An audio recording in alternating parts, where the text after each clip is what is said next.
जैसा कि आपको पता है कि हम यहाँ डिस्कस कर रहे हैं the characteristics of the chemical reactions. तो इसी के लिए जो पहला कैरेक्टरिस्टिक्स है वो है इवोल्यूशन ऑफ गैस। तो जिसको प्रूव करने के लिए हमने यहाँ पे कोनिकल फ्लास्क के अंदर यहाँ पे हाइड्रोक्लोरिक एसिड लिया हुआ है, डाइल्यूट हाइड्रोक्लोरिक एसिड है। अब हम इसमें डालने वाले हैं सोडियम कार्बोनेट। सोडियम कार्बोनेट को हमने यहाँ पे एक वॉच फ्लास्क के अंदर ले लिया है और डालेंगे और ऑब्जर्व करेंगे कि यहाँ पे किस तरह का गैस इवोल्यूशन होता है। तो ज़रा ध्यान से देखिएगा आपको।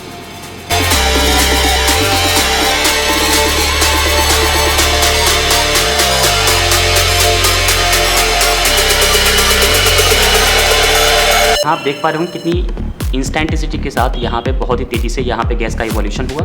तो आप अगर कभी भी गैस के इवोल्यूशन की बात करते हैं तो आप इस केमिकल रिएक्शन को दिखा करके बता सकते हैं कि गैस का इवोल्यूशन किस तरह से होता है।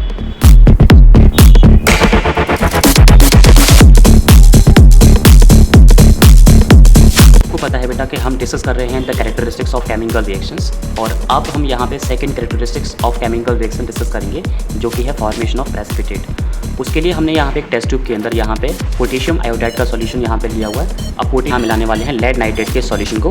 देखते हैं किस तरह से यहाँ पर प्रेसिपिटेशन होगा। Let's see.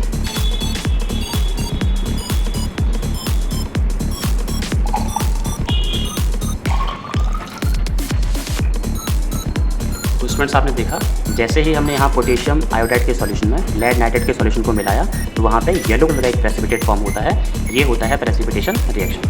हम डिस्कस करने जा रहे हैं the third characteristics of chemical reaction जो कि है चेंज इन कलर।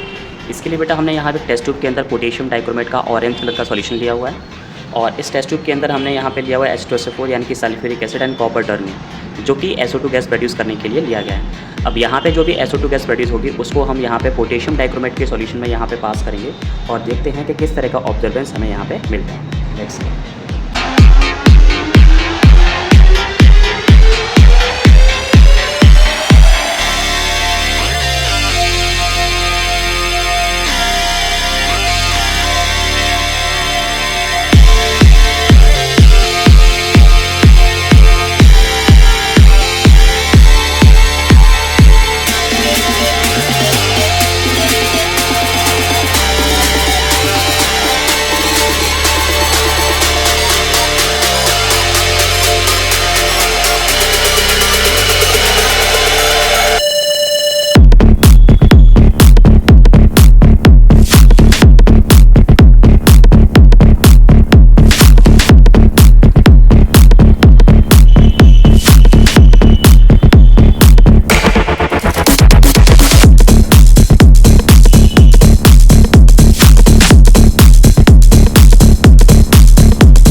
तो बेटा आपने देखा कि जो ऑरेंज कलर का जो हमारे पास पोटेशियम डाइक्रोमेट का सॉल्यूशन था वो किस तरह से यहाँ पे ग्रीन हो जाता है। तो इसे हम कहते हैं the change in colour.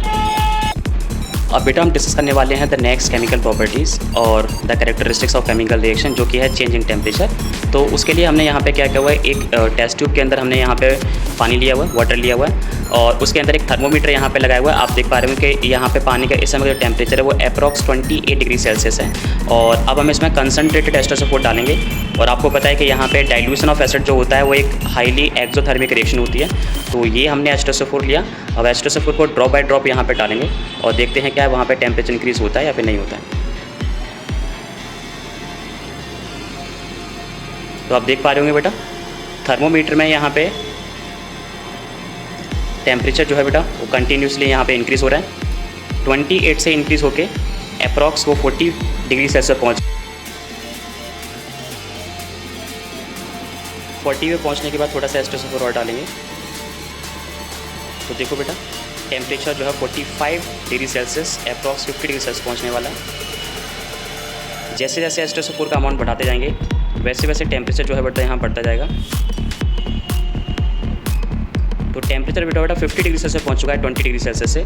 So that हम कह सकते हैं कि यहाँ पे डाइल्यूशन ऑफ एसिड जो होता है वो एक एक्सोथर्मिक रिएक्शन है क्योंकि हमने वाटर के अंदर H2SO4 डाला और टेम्परेचर यहाँ पे रेज अप हुआ।